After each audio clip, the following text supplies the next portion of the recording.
Hey beer tubers, Ryan back with another episode of San Diego Beer Vlog. Had to switch locations here. Normally I'm outside at my parents' house, but about to get some rain here, so moved inside in the family room. Today we're going to look at another special beer, and this is Firestone Walker's 14th anniversary beer. This is a blend. I think what they're doing here with this beer is very much a new trend that you're going to be seeing a lot more of in the craft beer industry, blending all these different beers together into one. You've seen it in the wine world, and you see it in the Scotch world, and whiskey world, and now we're seeing it in the beer world. So this awesome packaging also comes with a nice document on what they're trying to do about the 14th anniversary. But all I'm going to read to you is what's in this beer, the components. And so you have their double barrel ale, which you can buy the regular double barrel ale. It's about 5.5% beer. The double barrel clocks in at 10.9% ABV and counts for 31% of this beer. So the Sticky Monkey is the second component of this one. This is an English style barley wine, 12% ABV, and accounts for 29% of the blend.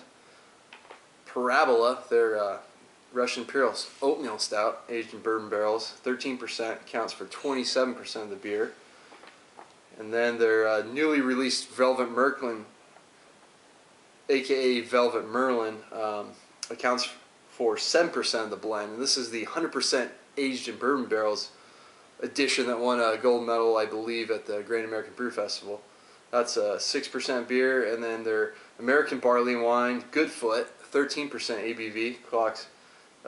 Counts for 3%, and then finally Black Xantus, which I just reviewed, is 11% coffee-infused imperial stout that accounts for 3% of the blend. So you have 6 different beers making up this final product that was blended together with help from the winemakers up in Paso Robles, where they're from. That's very much wine country up that region. So let's get this thing open. It's got a nice seal cap, so you can really age this, and I plan on aging more bottles of this beer. I ended up buying a case of it, which is 6 bottles, so I'm going to have plenty. It's been sat on the fridge for a while. Definitely want to drink this beer warmer than you typically would, so it's going to pour on it. I think I'm just going to go straight down the middle. It's a big beer. Actually doesn't pour too black, but then again, this isn't a complete imperial stout. There's definitely stouts components, barley wines in here, but the poured version, I get small tints of ruby red around the bottom. Other than that, it's pretty black. One finger head. It's a nice tan, almost khaki colored head on that. Let's get the aroma on it.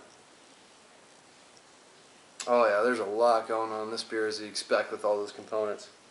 So the final blend of this beer came out to about 12.5% ABV. And you do get a little bit of the alcohol in the nose. But you get a lot of caramel, roasted notes, some dark fruits in there. A little bit of woodiness in there too from the barrels, but I'm also getting some licorice in there as well, but not the most potent aroma. Aromatic is probably the word I'm looking for on there, but it's a solid nose on it. So, but let's dig in. Cheers.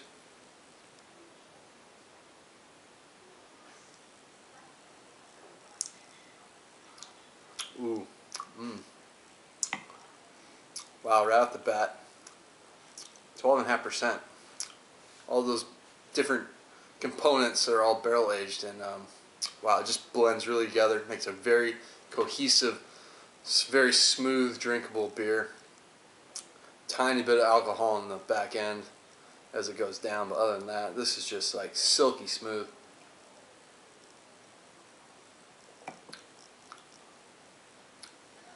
You get a lot of dark fruits, caramel. Some of that licorice that I got on the nose as well is in there. some roasted malts, and it finishes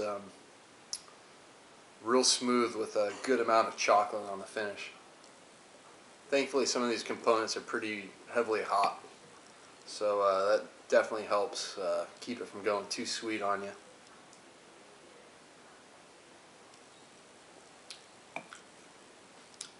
Wow, just like every time I drink it, I pick up something new.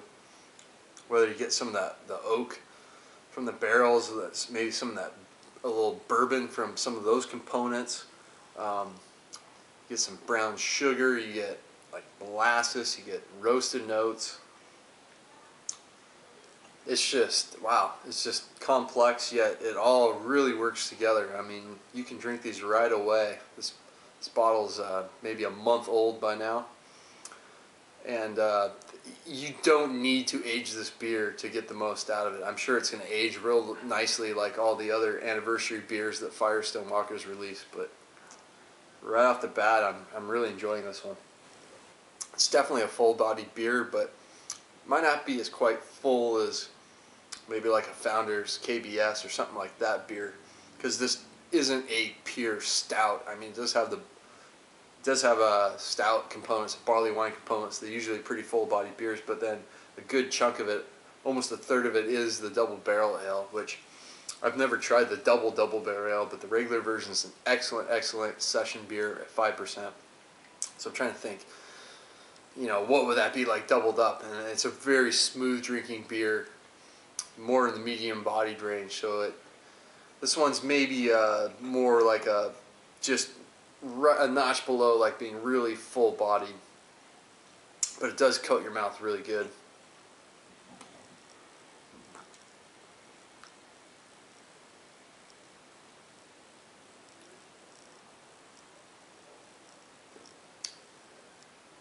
Wow, I'm glad I bought a lot of this though. This is one of the better beers I've had. I don't know if it makes it into my top 10, but I'm going to be giving it an A+.